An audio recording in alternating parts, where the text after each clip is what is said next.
Hi guys, how are you? Hey, how are you?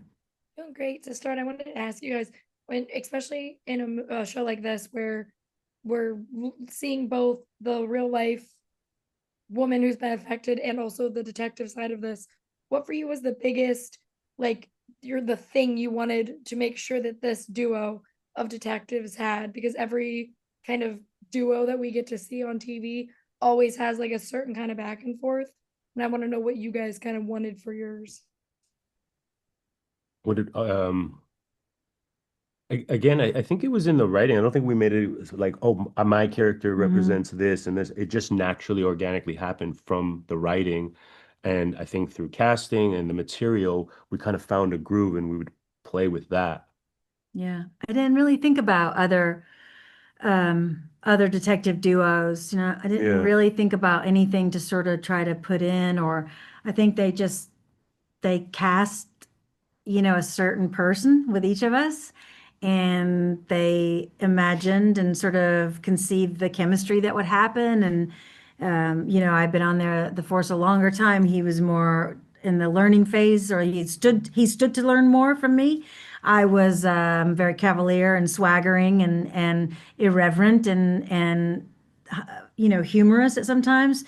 So I just think it led to it was in the writing. It led to our own special chemistry, I think.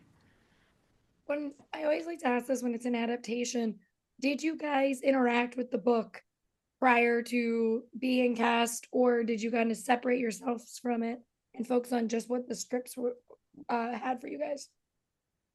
I read it with my ears, audiobook, bad Mhm. joke, beforehand, so I knew the world. But other than that, I think that was it. I read it. Yeah, I thought it was great. But my character is complete. They took the writers Olivia Milch and Regina Corrado. They took great liberty with Detective Nan Gidry. I think she's very different than what's in the book. They sort of blew her open a little bit, and Alifair was like great with it.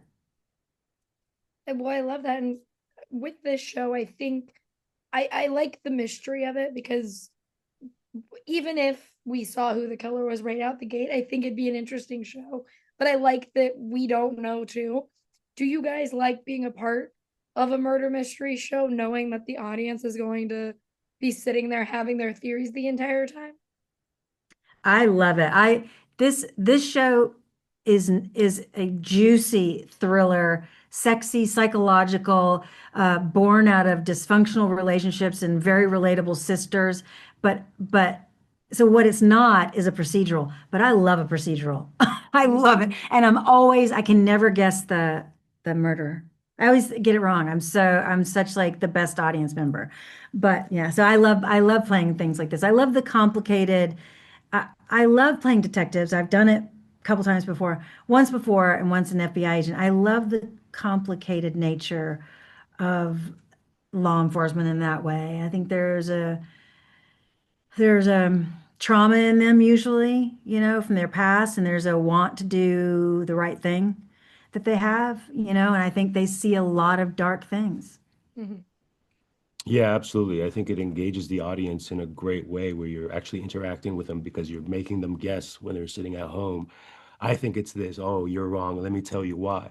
So I think that's amazing for a show to do and to do it so intelligently, but with nuance and such rich characters.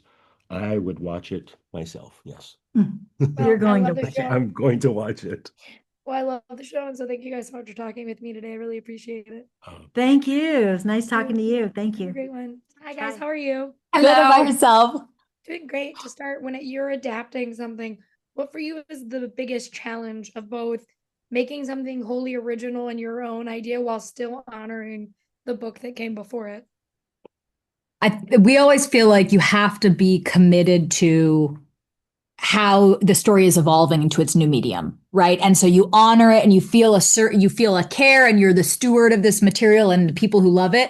And also it's going to change and it's going to evolve and it's moving to a new medium and it has its own needs and desires. And so you just listen to that as best you can. And we were very lucky that Alifair Burke, the author, is so wonderful and open and not precious and, was so supportive of us as we went off onto different avenues, from that source material.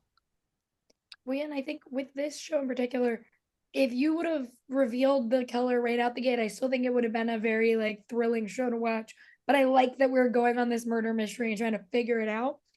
Is that now fun for you guys now that you know audiences are going to go on this journey and interact with it and figure out their theories as they're watching? Oh, yeah, Yeah, absolutely. we are so excited. We can't wait to hear all of it. With the good, the bad, the ugly. That would always be our first question when people had read maybe the first script or the first three. We would say, "Who do you think did it?" We always wanted to know.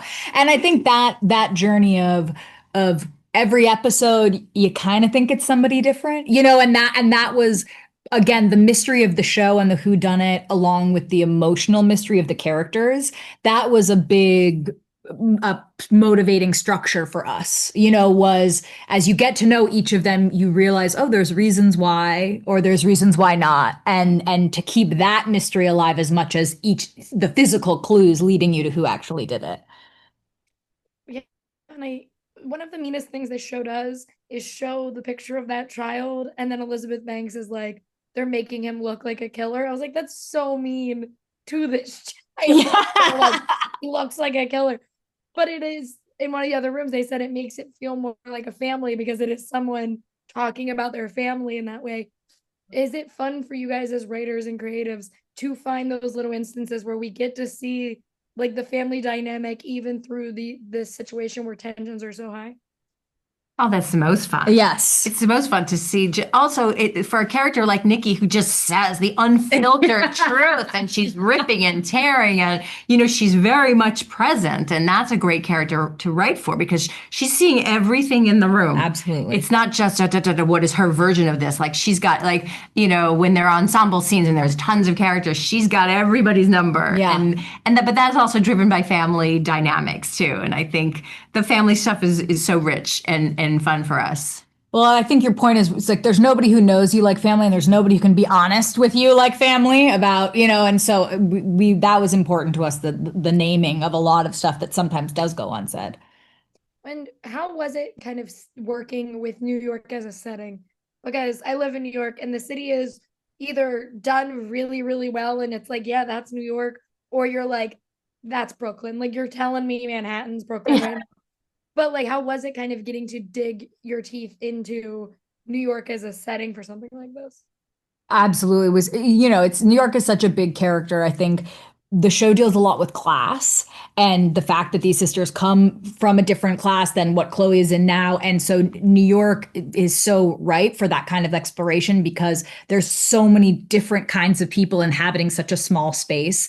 And it was really important to us to show the variety of New Yorkers, in the faces and the kinds of folks. And even though obviously it's a fun aspirational show and there's, this sort of this fancy world, there's other sides to it that we get into, and we were so lucky with our casting directors to get access to these amazing New York faces and performers, and what New York I think also represents for a character like Chloe, and then what it represents for a character like Nikki to arrive in New York.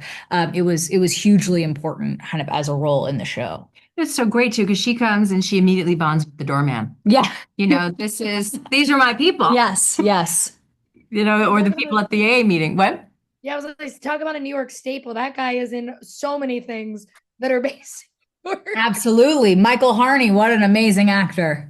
I was like, Orange is the New Black. He was just in something else I saw where he was like a Yeah. guy, and I'm like, this guy's just everywhere in New York.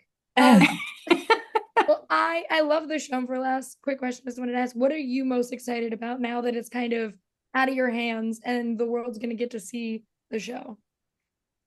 I think for people to fall in love with these characters the way we have and get to enjoy it, it's, sometimes it almost feels like a group project. You work so hard with your collaborators and you think we did a good job and you kind of forget, oh my God, now people are going to see it, And so it's just so special talking to you guys. And every time if one person watched it, it would be a thrill to us, So we're just so excited that it's going to be out in the world for people to enjoy and to see the work that everybody did. Yeah, we want sisters to be like, oh my God, they got it. Yeah. That was good. I like that.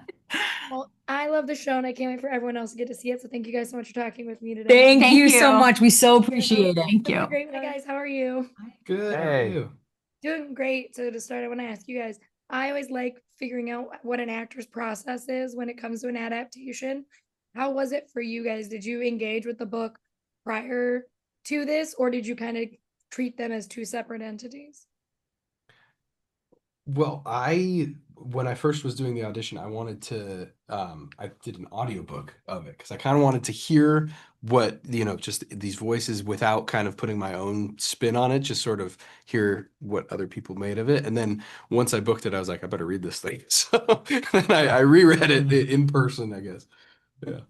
I didn't read the book. I just went in clean and clear, and yeah, so that's how I chose this one.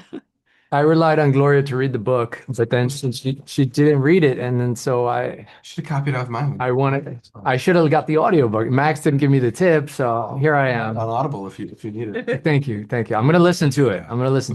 I'll give you his login so you Please. can Yes. Well, what I really like about the show is I like that we could have known who the killer was right out the gate, and I still think it would have been a really good show. But I like that we don't know, and the audience is on this journey as well. For you guys, is it fun to kind of be on or like a murder mystery show like this, where people are going to be invested in trying to figure out what actually happened? Absolutely.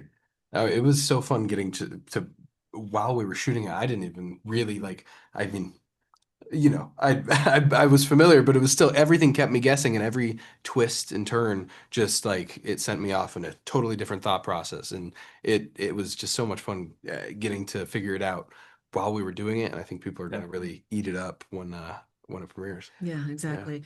And Michelle Sanders, the attorney, I played the attorney. It's just, well, literally that is her job, is to try to figure out what, what really, however, there are a lot of, let's just say, obstacles on that path because of these two sisters.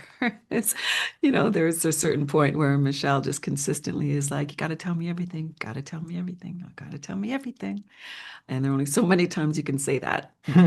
You can't take it anymore. But it's pretty wild. Kim Dickens, who plays the detective, when she turns it up on you, you really start to question yourself. I mean, So right. the anxiety goes through the roof, and you start to go, did I do it? I didn't know what it is. Whatever you say, all right, I'll do it. I admit. Being on the murder mystery and being one of the usual suspects can start to play with your mind. And she's a pro at making me I think think. one of my very first Like, scenes was what with Kim, and happened? I was sweating. Yep, I was like, She turns it on, and you're like, okay, all right, it was Max, it was me, it was her. I don't know, whatever you want, Kim. Well, and one of the meanest things this show does, Max, you seems like such a nice guy. The pictures when they're when Elizabeth Banks's character Nikki is literally he looks like a killer, like they're making him look like a killer. I was like, this is so mean to this child. Is it fun for when you guys see how that kind of stuff comes to be? Because it is mean, but it is kind of funny at the same time.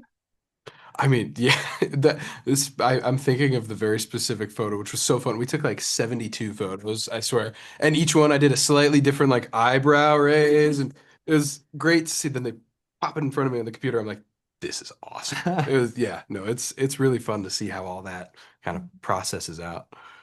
I think families rib each other, and it's all in good fun. That's how you know you're part of a family. True that. I think it's all in good fun, and it made it feel more like a family, I think.